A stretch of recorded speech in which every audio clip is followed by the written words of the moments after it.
네, 성도의 견인, 견디고 인내함이라는 제목으로 여러분과 함께 하나님의 말씀을 나누도록 하겠습니다. 여러분 혹시 구원의 서정이라는 말을 들어보셨나요? 처음 들어보셨을 수도 있을 것 같은데, 이 구원의 서정이란 조직 신학 안에서 성도가 예수를 믿고 구원을 받게 되는 논리적인 순서를 정리해 둔 것을 구원의 서정이라고 이야기합니다. 우리가 잘 알고 있다시피 우리가 하나님께 부름을 받고 성령님께서 우리에게 중생의 은혜를 경험하게 하시면 그 사람은 곧 믿음으로 우리의 죄를 고백하며 회심을 하게 되죠. 이 회심한 자는 의롭다 칭함을 얻고 그렇게 하나님의 자녀가 되며 하나님의 자녀로서 성화의 삶을 살고 성도의 견인이라는 은혜를 누리며 끝내 부활의 몸을 입고 영화로운 모습으로 변화될 것이라는, 여러분이 교회를 다니면서 익히 들어 알고 있는 이 구원에 관한 것을 논리적인 순서에 따라 나열한 것을 구원의 서정이라고 이야기합니다. 특별히 오늘 제가 설교의 제목으로 잡은 성도의 견인이라는 이 부분도 구원의 서정 중에 한 부분인데요. 이 견인이라는 말을 들으면 여러분은 어떤 생각이 바로 드시나요?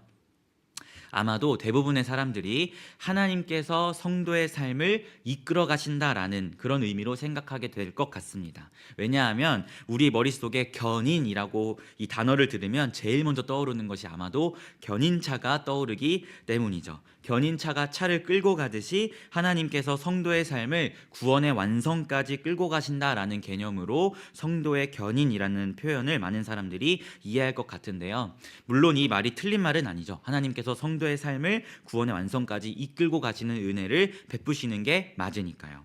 그러나 이 구원의 서정이라는 이 신학적인 단어 안에서 견인은 견인차의 견인이 아니라요, 한자로 보면 견디고 인내하다라는 뜻의 견인입니다. 즉 하나님의 자녀가 예수를 닮아가는 성화의 과정을 지나서 영화로운 부활의 몸을 입기까지 거치는 과정이 있는데, 그것이 무엇이냐면 바로 견디고 인내하는 것이라는 것이죠. 이것을 구원의 서정이라는 신학적 표현 안에서 성도의 견인이라고 표현을 하는 것입니다. 이것이 무슨 뜻이라고요? 바로 견디고 인내하다라는 것이죠. 사실 오늘 우리가 함께 읽은 히브리서 본문도 바로 이 견인에 대한 이야기를 하고 있습니다. 수요 예배 때마다 여러분과 함께 히브리서를 나누겠다고 말씀드렸죠. 잠시 히브리서를 정리하자면, 히브리서는 유대교에서 예수를 믿고 그리스도인이 된 유대인 크리스찬들을 향해서 쓴 편지가 히브리서라고 말씀드렸어요.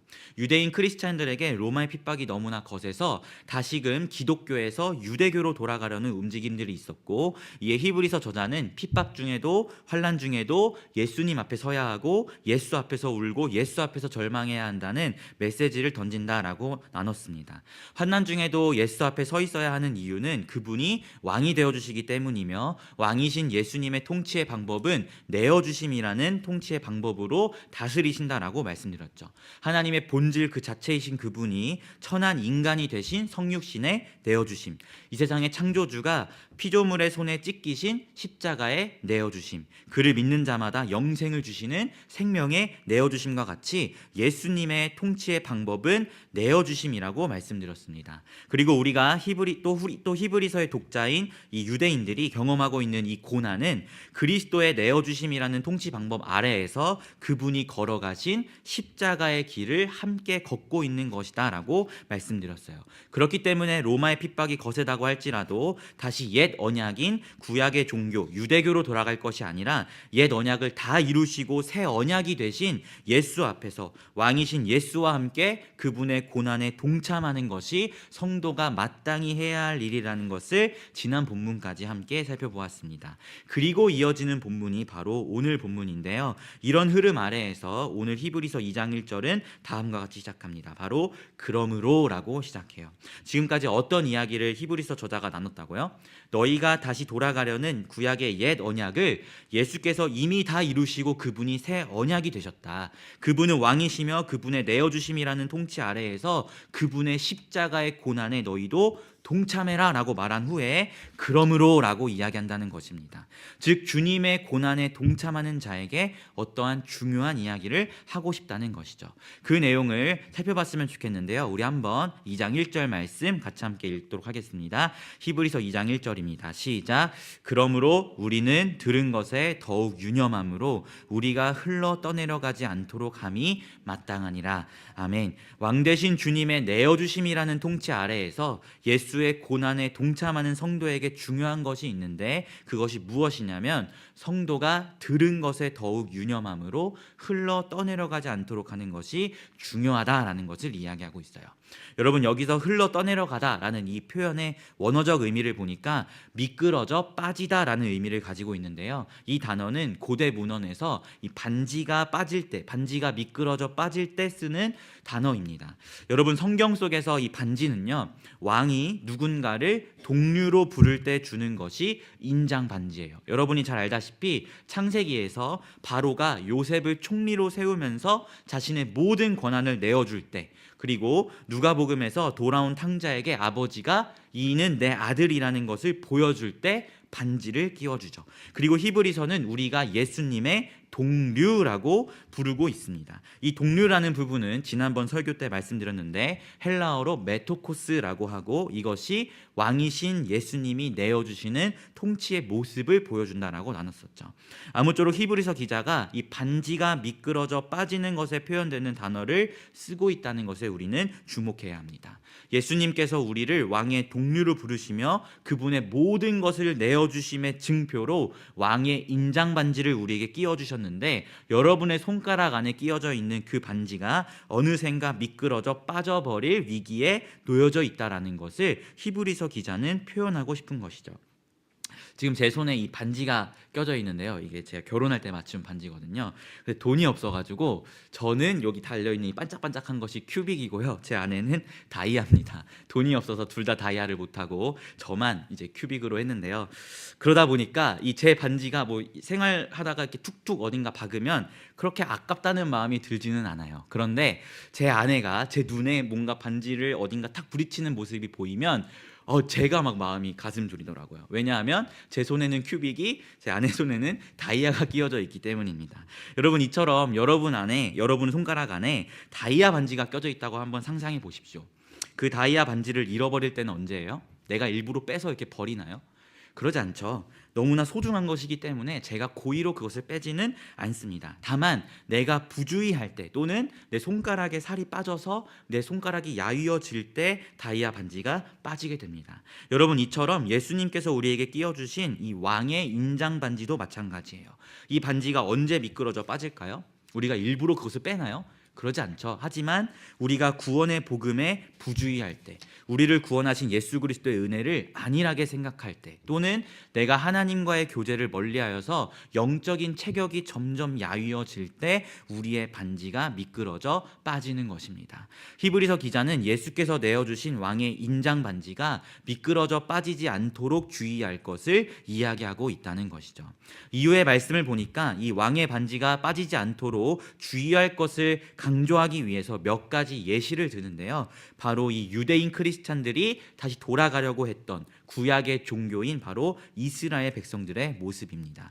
2절 3절 말씀을 보니까 이렇게 이야기하는데 한번 같이 읽어보겠습니다. 2장 2절 3절입니다. 시작. 천사들을 통하여 하신 말씀이 견고하게 되어 모든 범죄함과 순종하지 아니함이 공정한 보응을 받았거든 우리가 이같이 큰 구원을 등한히 여기면 어찌 그 보응을 피하리요. 이 구원은 처음에 주로 말씀하신 바요 들은 자들이 우리에게 확증한 바니. 아멘. 여러분, 바울도 그리고 스데반 집사도 구약의 율법을 이야기할 때 천사들을 통하여 전해진 말씀이라고 표현한다고 지난번 설교 때 나눴습니다. 그럼 오늘 2장 3절에서 천사들을 통하여 하신 말씀은 뭘 의미하겠어요? 바로 구약의 율법을 의미하겠죠. 히브리서 기자는 그 율법을 순종하지 않고 오히려 범죄함으로 나아갔던 이스라엘 백성들이 어떤 꼴을 당했는지 봐라라고 이야기합니다.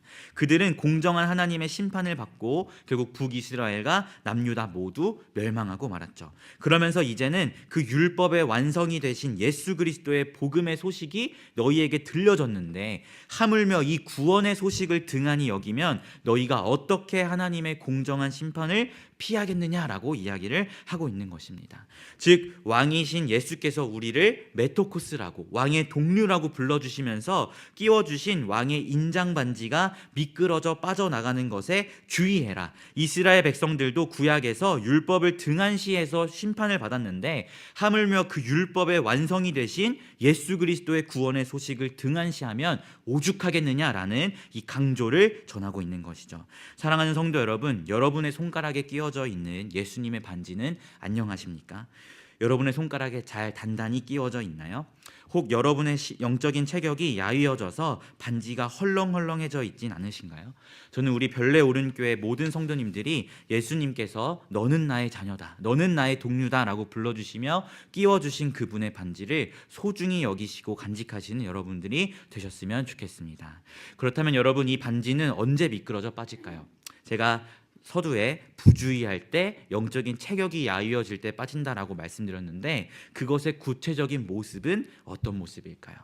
오늘 말씀을 보면 1절에 이 반지가 미끄러져 빠진다는 것과 3절에 구원을 등한시 여긴다는 것은 결국 같은 의미를 전하고 싶은 것입니다. 그렇죠? 그런 맥락에서 3절에 나와 있는 이 구원을 등한시 여긴다라는 이 표현에 우리가 주목했으면 좋겠어요. 여러분, 이 단어는 원어적으로 아멜레오라고 하는데요. 이 단어가 어디에 쓰이냐면 마태복음 22장 5절에 동일하게 쓰입니다. 제가 읽어드릴게요. 마태복음 22장 5절입니다. 그들이 돌아보지도 않고 한 사람은 자기 밭으로 한 사람은 자기 사업하러 가고. 아멘. 여러분, 이 말씀이 어느 말씀이냐면 그 혼인잔치 비유에 나오는 말씀이에요. 어떤 임금이 종을 보내서 청한 사람을 혼인잔치에 오라고 했는데 이 사람들이 오기 싫어했습니다. 그래서 또 한 번 종들을 보내니까 이 청함받은 사람들이 돌아보지도 않고 자기 밭으로, 자기 사업으로 떠납니다. 심지어는 남은 자들은 그 임금의 종을 잡아다가 모욕하고 죽입니다. 이 본문에 쓰여져 있는 표현이 아멜레오, 돌아보지도 않고라는 이 부분을 아멜레오라는 헬라어로 쓰고 있다라는 것이죠. 이것이 히브리서에서는 등한시 여기다, 구원을 등한시 여기다라는 표현으로 쓰여져 있다라는 것입니다. 여러분, 이 마태복음 본문에서 청함받은 사람들, 그러나 이 거절했던 사람들을 어떻게 이해하는가가 굉장히 중요한 부분인데요.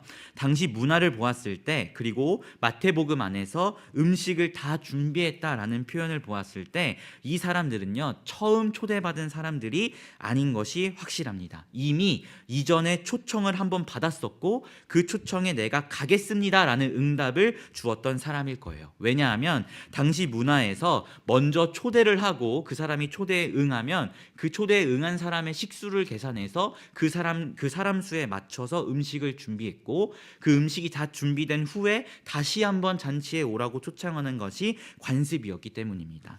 즉 마태복음 속에서 임금의 초대를 받은 이 사람들은 이미 임금의 초대에 가겠다라고 의사표시를 한 사람들이고 그로 인해서 왕이 그 인원에 맞춰서 식사를 준비했고 관습에 따라 다시 한 번 더 사람을 보냈는데 그때 이 초대받은 사람들이 그 초대를 무시하고 돌아보지도 않고 자기 밭으로, 자기 사업장으로 가버렸다라는 것이죠. 그리고 심지어는 그 임금의 종을 잡아 죽였다라는 것입니다.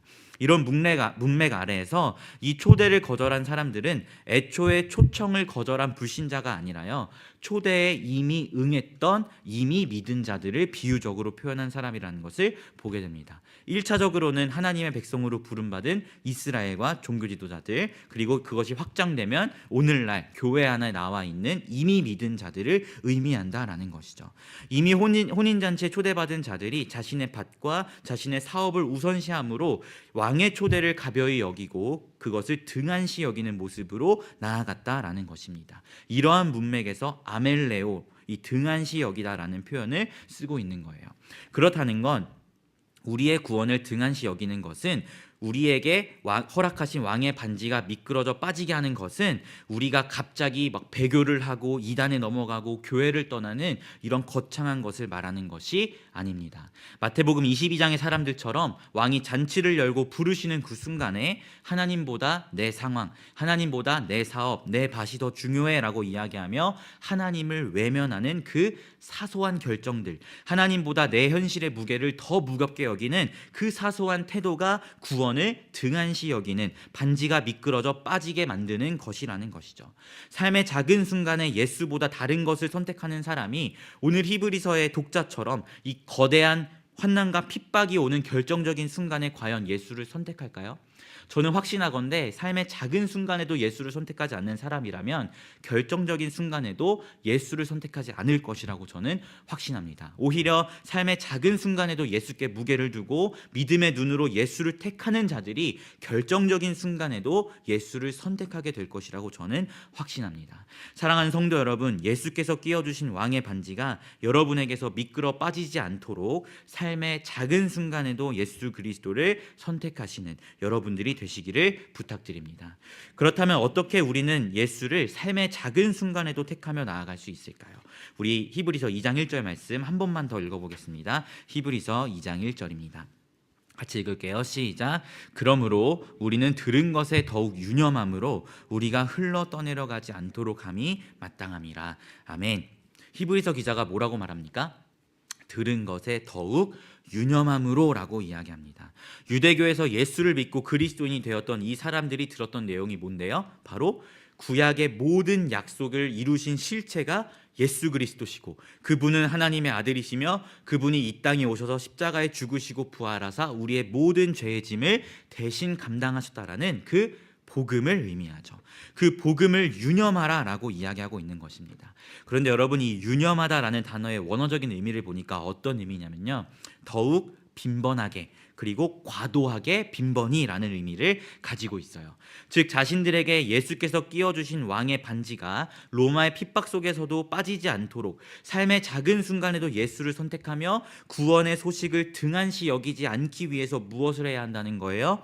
그들이 들은 복음 앞에 더욱 빈번히 서야 한다는 것입니다. 빈번을 넘어서 과할 정도로 빈번히 서야 한다는 것을 히브리서 기자는 이야기하고 있는 것입니다. 사랑하는 성도 여러분, 과하다 싶을 정도로 더욱 빈번하게 그리스도의 복음 앞에 서시기를 부탁드립니다. 우리의 반지가 빠지지 않도록, 다른 말로 하면 예수의 은혜로 시작된 우리의 믿음의 여정에서 주님 다시 오실 날까지 견디고 인내하는 성도의 견인의 삶을 살아가기 위해서는 빈번하게, 그것도 과할 정도로 빈번하게 예수의 복음 앞에 서야 한다는 이 사실을 기억하셨으면 좋겠습니다. 우리가 그분의 복음 앞에 날마다 서게 될 때 우리의 영적인 체격이 길러지고 삶의 작은 순간에도 예수를 선택하게 되고 결정적인 순간에도 내가 예수의 사람이라는 것을 증명하게 되는 줄 믿습니다. 그러한 우리의 삶이 성도의 견인이라고 불리는 것입니다. 성도의 견디고 인내함이라고 불리는 것입니다. 저는 우리 별내오른교회 모든 성도님들의 삶에 이 견인의 흔적이 가득하기를 부탁드립니다. 복음을 붙잡음으로 어떤 순간에도 예수를 선택하는 이 견인의 열매가 여러분의 삶의 이야기가 되었으면 좋겠습니다. 그런데 여러분, 여기까지만 이야기하면 사실 우리가 신앙의 균형을 잃기 쉬워요. 마치 내가 예수의 은혜로 믿음의 여정이 시작되었지만 그 이후로 나의 삶은 내가 견디고 내가 인내하면서 내가 구원의 완성까지 달려가야 한다는 약간 균형 잃은, 내가 무언가 해야 한다는 균형 잃은 생각에 빠지기 쉬운데요, 제가 분명 여러분 앞에 복음 앞에 과할 정도로 서서 견디고 인내해라, 구원을 등한시 여기지 마라 라고 말씀드렸지만 이 부분에서 우리는 균형을 절대로 놓쳐서는 안 됩니다. 어떤 균형인지 우리 한번 말씀 한 구절만 찾아볼게요. 요한계시록 7장 1절부터 3절입니다. 요한계시록 7장 1절부터 3절 말씀, 우리가 견인에 있어서 내 힘으로 한다고 생각하지만 결정적인 균형을 잃지 않기 위해서 한번 읽어보겠습니다. 요한계시록 7장 1절부터 3절입니다. 찾으신 줄로 믿고 합독하도록 하겠습니다. 시작. 2일 후에 내가 내 천사가 땅 내 모퉁이에 선 것을 보니 땅의 사방의 바람을 붙잡아 바람으로 하여금 땅에나 바다에나 각종 나무에 불지 못하게 하더라. 또 봄에 다른 천사가 살아계신 하나님의 인을 가지고 해 돋는 데로부터 올라와서 땅과 바다를 해롭게 할 권세를 받은 네 천사를 향하여 큰 소리로 외쳐 이르되, 우리가 우리 하나님의 종들의 이마에 인치기까지 땅이나 바다나 나무들을 해하지 말라 하더라. 아멘. 여러분, 조금 어려운 얘기를 제가 지금부터 할 건데 요한계시록은요 막간이라는 아주 독특한 문학 장치를 가지고 있습니다. 막간이 무엇이냐면 쉽게 여러분 광고 타임이라고 이해하시면 좋을 것 같아요. 우리가 계시록을 이해해야 되는 부분 중에 하나가 뭐냐면 계시록은 결국 요한이 눈으로 본 환상입니다. 우리가 TV를 보듯이 눈으로 본 환상인데요. 어떤 환상이 막 나오다가 장면이 탁 바뀌는 것을 요한은 2일 후에라는 표현으로 쓰고 있어요. 마치 우리가 TV에서 드라마를 보다가 갑자기 드라마와 상관없는 광고가 나오잖아요. 그리고 그 광고가 끝나면 다시 드라마가 이어서 나오는 것처럼 그런 역할을 하는 것이 막간입니다. 그런데 우리가 함께 읽은 계시록 7장은 6번째 인심판과 7번째 인심판 사이에 끼어든 막간, 광고 타임입니다. 그 막간을 끼어 넣은 이유가 있겠죠. 결국 인심판에서 다룬 내용에 대해서 무엇인가 설명하고 싶은 것이 이 의도인데요. 여러분, 인심판의 내용을 보면 붉은 말, 아롱진 말, 검은 말, 흰 말, 이런 말탄자들이 나와서 사람들을 막 심판하는 내용이 나와요. 근데 여러분, 우리가 기억해야 할 것이 이 말들이 사실은 어디에 나오는 말씀이냐면 스가랴 6장에 나오는 말씀입니다.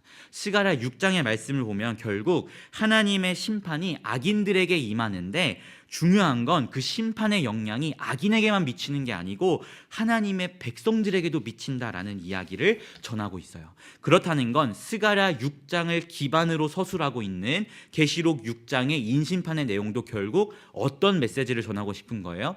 악인을 향한 하나님의 심판이 임하는데 심판의 영향이 악인에게만 골라서 임하는 게 아니고 하나님의 성도에게도 그 영향이 미친다는 것을 이야기하고 싶은 것입니다. 이 네 가지 말탄자로 표현되는 존재들은요 각각 전쟁, 전염병, 기근, 미혹을 의미하는데 이러한 일들이 악인에게만 미치는 것이 아니고 하나님의 자녀에게도 미친다는 것이죠. 하나님의 자녀도 전쟁의 아픔을 겪고요, 하나님의 자녀도 질병으로 아프고 질병으로 죽기도 합니다.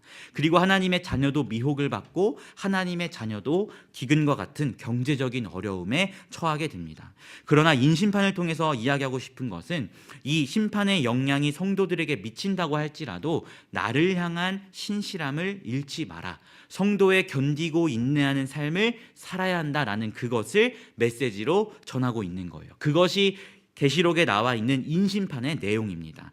그리고 나서 7번째 인심판이 등장해야 하는데 7번째 인심판이 등장하는 게 아니고요, 광고 타임이 나타나는 거예요. 그 광고 타임의 내용을 보니까 오늘 우리가 읽은 본문인데요, 사방의 바람이라고 불리는 것들이 있는데 이 사방의 바람을 하나님의 천사가 활동하지 못하도록 붙잡고 있다는 것을 말씀을 통해서 보게 돼요. 왜 이 사방의 바람을 활동하지 못하게 하는가, 그 이유를 들어보니까 하나님께서 하나님의 자녀들에게 보호의 인을 칠 때까지 활동하지 못하도록 붙잡아둬라 라는 말씀을 하고 있다는 것을 보게 됩니다. 그렇다면 이 사방의 바람은 도대체 무엇일까요? 여러분, 흥미롭게도 스가랴 6장을 보면 네 가지의 말탄자를 다른 말로 곧 네 가지의 바람이라고 표현합니다. 그렇다는 건 계시록 6장에서 등장한, 그리고 스가랴 6장을 배경으로 하고 있는 이 네 가지의 말탄자는 계시록 7장에서는 사방의 바람으로 표현하고 있다는 것을 보게 되는 것이죠. 즉 계시록 6장에서 악인을 심판하기 위해 보내신 네 가지의 말탄자들이 활동하기 전에 하나님께서 천사들에게 그들을 잠깐 붙잡아둬라라고 말씀하시는 장면이 광고 타임으로 등장한다라는 것입니다. 왜 이들이 활동하지 못하겠다고요? 그 악인을 향한 심판이 악인에게만 영향을 미치는 게 아니고 누구에게도 영향을 미친다고 했어요? 하나님의 자녀들에게도 영향을 미친다고 했잖아요. 그 심판의 영향이 하나님의 자녀들에게도 미칠 것인데 그 심판이 임하기 전에 하나님의 자녀들에게 보호의 인을 치시기 위해서 잠시만 그들이 활동하지 못하도록 붙잡아 두라는 장면이 광고 타임으로 등장한다라는 것입니다. 그렇다는 건 계시록 6장에서 악인을 향한 심판이 너희에게 영향을 미칠지라도 나를 향한 신실함을 지키며 견디고 인내하라라는 이 하나님의 말씀은 너희 힘으로 한번 버텨봐 라는 말씀입니까? 그렇지 않죠. 바로 이어지는 광고 타임에서 배우의 이야기를 보여주고 있잖아요. 그 심판이 임하기 전에 내가 이미 너희에게 보호의 인을 쳐두었다. 나의 강한 오른손이 너희를 붙잡고 있으니 나를 믿고 그 고난 속에서 견디고 인내해 봐라라는 말씀인 것입니다. 사랑하는 성도 여러분, 이 균형을 잃지 않으시기를 부탁드립니다. 우리에게 허락하신 왕의 반지가 미끄러져 빠지지 않도록 견디고 인내함에는 분명 우리의 힘과 우리의 열심으로 복음 앞에 서고 예수를 선택하는 우리의 노력과 애씀이 필요합니다. 하지만 그 애를 쓰며 나아가는 우리의 마음 안에는요, 하나님께서 강하신 오른손으로 나를 붙들고 계시다는 이 믿음이 반드시 있어야 합니다.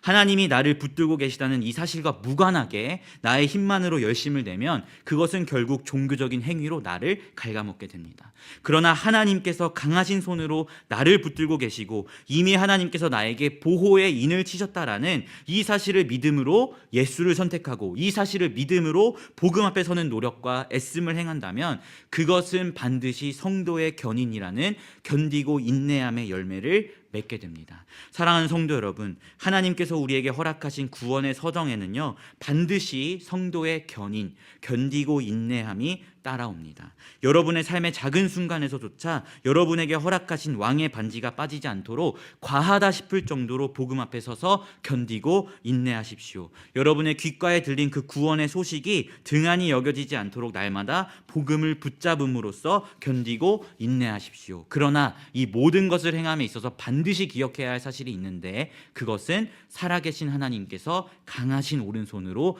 이미 여러분을 붙들고 계시다는 사실입니다. 이 세상의 주관자요 창조주 되신 하나님께서 여러분의 이마에 이미 보호의 인을 쳐주셨다라는 이 사실입니다. 이 사실을 믿음으로 성도의 견인을 이뤄내십시오. 과하다 싶을 정도로 복음 앞에 서십시오. 여러분의 귓가에 들린 그 구원의 소식을 깊이 묵상하십시오. 하나님의 붙드심과 여러분의 열심이 만나 여러분의 손에 끼워진 예수님의 반지가 빠지지 않고 튼튼하게 끼워져 있게 되는 줄 믿습니다. 사랑하는 성도 여러분, 주님 다시 오실 날까지 하나님의 붙드심을 믿음으로 성도의 견인을 이뤄가시기를 부탁드립니다. 이런 은혜가 저와 여러분 가운데 가득하기를 예수님의 이름으로 축원합니다. 아멘. 우리 함께 찬송가